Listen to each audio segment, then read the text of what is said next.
कार्तिक मास का आज सुनाऊं 14वां अध्याय। श्री हरि कृपा करें, श्रद्धा प्रेम बढ़ाए। जय श्री कृष्णा, राधे राधे।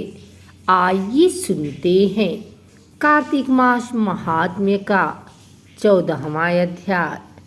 तब उसको इस प्रकार धर्मपूर्वक राज्य करते हुए देख देवता क्षुब्ध हो गए।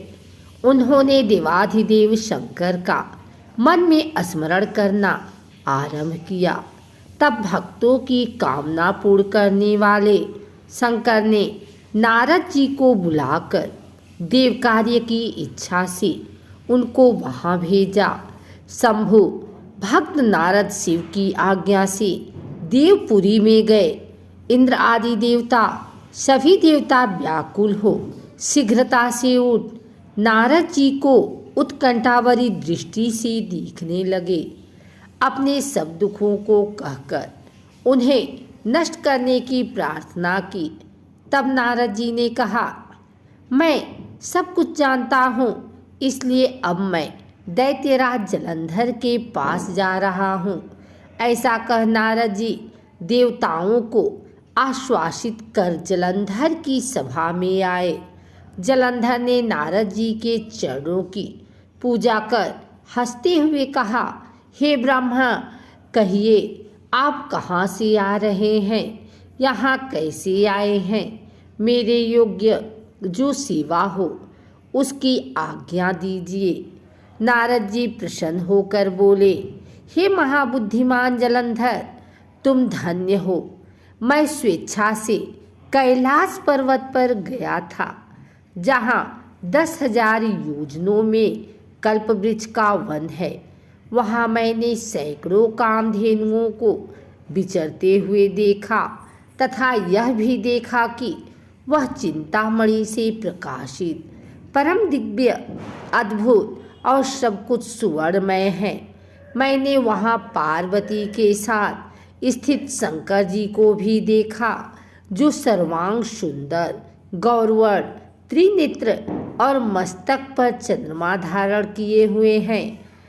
उन्हें देखकर मुझे बड़ा आश्चर्य हुआ कि इनके समान समृद्धिशाली त्रिलोकी में कोई है या नहीं। हे दैतेंद्र, उसी समय मुझे तुम्हारी समृद्धि का स्मरण हो गया और उसे देखने की इच्छा से ही मैं तुम्हारे पास चला आया हूँ। यह सुन जलंधर को बड़ा हर्ष हुआ। उसने नारद जी को अपनी सब समृद्धि दिखला दी।